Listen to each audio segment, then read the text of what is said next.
ஒவ்வொரு முறையும் தேர்தல் முடிந்து அவை கூடுகிறதற்கு முன்பாக தேர்ந்தெடுக்கப்பட்ட அனைத்து சட்டமன்ற உறுப்பினர்களுக்கும் புத்தாக்க பயிற்சி முகாம் என்று நடத்துவது தொடர்ந்து நடைமுறையில் இருக்கிறது, வழக்கமாக இருக்கிறது.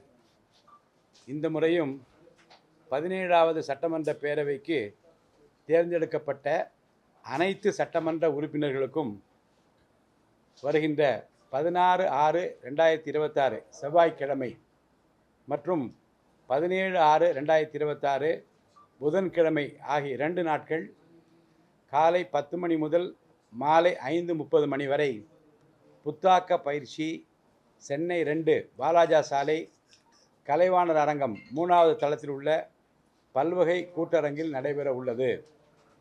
மாண்புமிகு முதலமைச்சர் அவர்களால் தொடங்கி வைக்கப்பெறும் இந்த புத்தாக்க பயிற்சியில் சட்டமன்ற உறுப்பினர்கள் பேரவையில் கடைபிடிக்க வேண்டிய நடைமுறைகள், ஆற்றல் வாய்ந்த சட்டமன்ற உறுப்பினராக செயல்படுவதன் அடையாளம், சட்டமன்ற பேரவை விதிகள், சட்டமன்ற நடைமுறைகள் குறித்தும் பேரவை செயலாளர், சம்பந்தப்பட்ட அரசுத்துறை செயலாளர்கள் மற்றும் சட்டமன்ற நடைமுறைகள் பற்றி நன்கு அறிந்த வல்லுநர்கள் கலந்து கொண்டு பயிற்சி அளிக்க உள்ளார்கள். சட்டமன்ற உறுப்பினர்களுக்கு பெரிதும் பயனளிக்கக்கூடிய இந்த 2 நாட்கள் புத்தாக்க பயிற்சியில் 17வது சட்டமன்ற பேரவையின் அனைத்து சட்டமன்ற உறுப்பினர்களும் கலந்து கொள்ளுமாறு நான் அன்புடன் கேட்டுக்கொள்கிறேன். அப்படிதான் சொல்லியிருக்கேன். எல்லாரும் தேர்ந்தெடுக்கப்பட்ட அனைத்து சட்டமன்ற உறுப்பினர்களும் ஏற்கனவே அவங்க அவங்க அவங்க விருப்பப்பட்ட அவங்களும் கலந்துக்கலாம். ஏன்னா இன்னும் தெரிந்து கொள்ள வேண்டிய விஷயங்கள் நிறைய இருக்கலாம்.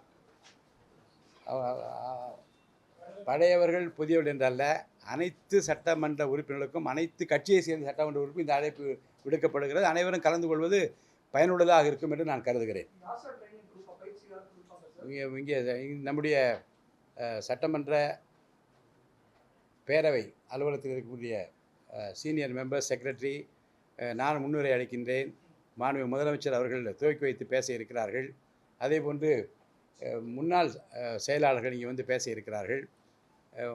பயிற்சி அளிக்கிற வல்லுநர்கள் என்று வரவழைக்க இருக்கிறோம்.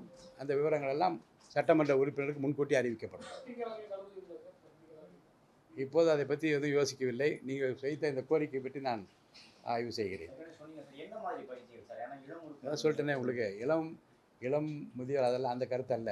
தேர்ந்தெடுக்கப்பட்ட அனைத்து உறுப்பினர்களுக்கும் பயனளிக்கக்கூடிய விதத்தில் என்ன பேசலாம், என்ன பேசக்கூடாது இல்லையா, எப்போது கேள்வி எழுப்ப வேண்டும், எப்படிப்பட்ட கேள்வி எழுப்ப வேண்டும் என்று அனைத்து, அதாவது சட்டமன்ற பேரவை விதிகளுக்கு உட்பட்டு ஒரு சபையில் எப்படி உறுப்பினர் நடந்து கொள்ள வேண்டும் என்பதை பற்றிய முழு விவரங்களையும் அறிவித்து அவர்களுக்கு பயிற்சி அளிக்க இருக்கிறோம். அது முறையாக தேர்ந்தெடுக்கப்பட வேண்டிய கமிட்டிகள் இருக்கிறது, நியமனம் செய்ய வேண்டிய கமிட்டிகள் இருக்கிறது. அனைத்தும் இந்த முதல் கூட்டத்தொடர் முடிந்த பிறகு நிச்சயமாக அறிவிக்கப்படும். பேரவையில் அறிவிக்கப்படும். பங்கேற்பது கட்டாயம் அப்படிங்கிற மாதிரி இருக்கா, இல்லை பங்கேற்க விருப்பம் தானே சார். அதாவது பயிற்சி முகாம் நடத்துகிறோம், 2 நாட்கள் பயிற்சி நடக்கிறது என்று சொல்கிறோம். அனைத்து உறுப்பினர்களுக்கும் அழைப்பு அனுப்புகிறோம். எல்லா சட்டமன்ற உறுப்பினரும் கலந்து கொள்ள வேண்டும் என்று விரும்புகிறோம். அது அவர்களுக்கும் பயனுள்ளதாக இருக்குது. அங்கே வந்திருக்கவங்களே கூட நீங்கள் கேட்டீங்க புதியவர்களுக்கு மட்டும்தானா என்று. ஒருவேளை பழையவர்கள் முதியவர்கள் கலந்து கொண்டு அவருக்கு கிடைத்திருக்கிற அனுபவத்தை பற்றி கூட சொல்லித்தரக்கூடிய வாய்ப்பு கூட வரலாம். அப்போ அவர்களை நான் ரொம்ப அன்போடு வரவேற்கின்றேன். இதில் அப்படிப்பட்ட ஏற்பாடு இல்லை. நிச்சயமாக அதை பற்றி பரிசீலித்துக் கொண்டிருக்கிறோம். உங்களுக்கு முறையாக அறிவிக்கப்படும். ஒரு முக்கியத்துவம் இல்லை. ஏற்கனவே கொடுக்கப்பட்ட அந்த உத்தரவு அன்றைக்கு நான் வாய்மொழியாக சொன்ன உத்தரவை அதை எழுத்துப்பூர்வமாக கேட்டால் எழுத்துப்பூர்வமாக இப்போ கொடுத்துருக்கேன். ஆரம்பிச்சாச்சு. அன்றைக்கே சொன்ன நடவடிக்கை தொடங்கிவிட்டது என்று சொன்னேன். 7 நாட்கள் அவகாசம் கொடுத்து அவர்களுக்கு ஏற்கனவே நோட்டீஸ் அனுப்பப்பட்டுள்ளது. ஒரு கேள்வி இல்லை. நீங்கள் அவங்க கொடுத்த மனு அவர்களை பற்றி யார் புகார் அளித்திருக்கின்றார்களோ அவர்கள் என்ன சொன்னார் என்பதை சொல்லி அதுக்கு விளக்கம் கேட்டிருக்கணும். அவ்வளோதான்.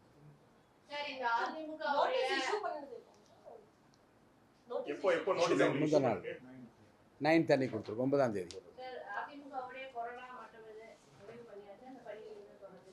இன்னும் அது ஆய்வில் தான், அதை பற்றி தான் ஆய்வில் தான் இருக்கிறது. இன்னும் அதுக்கு முன்பாகவே அதை பற்றி அறிவிப்போம்.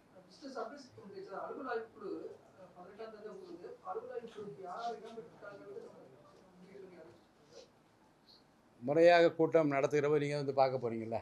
அலுவலாய் கூட்டம் நடக்கிற போது யார் யார் வருகின்றார்கள் என்று நீங்கள் பார்க்க தான் போகிறீங்க. அப்போது உங்களுக்கு தெரியும். சார், கடந்த சட்டமன்ற கூட்டத்தொடர் அப்ப கேள்வி பதில்கள் மற்ற அதெல்லாம் வந்து லைவ் இருந்து அதே மாதிரி அது தொடருமா இல்ல வழக்கமாக ஒளிபரப்பப்பட்ட அத்தனையும் தொடரும். நீண்ட நெடிய நேரம் அனைத்தையும் ஒளிபரப்புவதா இல்லையா என்பதை பற்றிய முடிவு பின்னால் அறிவிக்கப்படும். கடந்த முறை வந்து எதிர்க்கட்சிகள் பேசுறத ஒளிபரப்புல கொடுக்கல நேரலையிலங்கிறது ஒரு தொடர் குற்றச்சாட்டா இருந்துச்சு. நீங்க எதிர்க்கட்சிகள் பேசுறத நேரலையில கொடுக்க தங்கு தடை இல்லாமல் இதுவரைக்கும் எந்த நடைமுறை பின்பற்றப்பட்டு ஒளிபரப்பப்பட்டதோ அது பின்பற்றப்படும். யார் குரல் வலையும் நசுக்கிற வேலை இந்த அரசாங்கம் செய்யாது. சட்டமன்ற பேரவையினுடைய தலைவர் என்கின்ற முறையில் அதற்கு நான் நிச்சயமாக அப்படிப்பட்ட கருத்துக்களுக்கு நான் மதிப்பளிப்பேன். பேரவையில் சார் நம்ம முழு நேரலை கொடுக்கும்போது இந்த அவையில் சில வார்த்தைகள்லாம் நீக்கம் பண்ணுவாங்க சார். அதெல்லாம் சிக்கலாக வராதா சார்? நம்ம நீக்கம் பண்ணி ஊடகங்களில் கொடுப்போம், நீங்கள் நேரலையாக கொடுக்கையில் அது எல்லாமே வந்து அப்படிப்பட்ட கருத்துக்களைத்தான் இப்போது ஆய்வு செய்து கொண்டிருக்கிறோம். என்றால் நேரையில் என்று வருகிற போது ஒரு வார்த்தை ஒரு சொன்ன பிறகு அதை நான் நீக்குவது அதுவும் வந்து விடுகிறது. இதை எப்படி தவிர்க்கலாம் என்பதை பற்றியும் இந்த குறைபாட்டை எப்படி நீக்குவது என்பதை பற்றி விவாதித்துக் கொண்டிருக்கிறோம். உரிய நேரத்தில் ஒரு முடிவெடுத்து உங்களுக்கு அறிவிக்கிறேன்.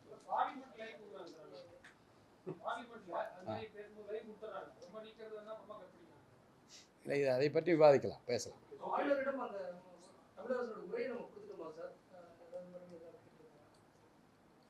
ஆளுநரிடம் 18ஆம் தேதிக்கு முன்பாக ஆளுநர் உரையினுடைய நகல் அளிக்கப்படும்.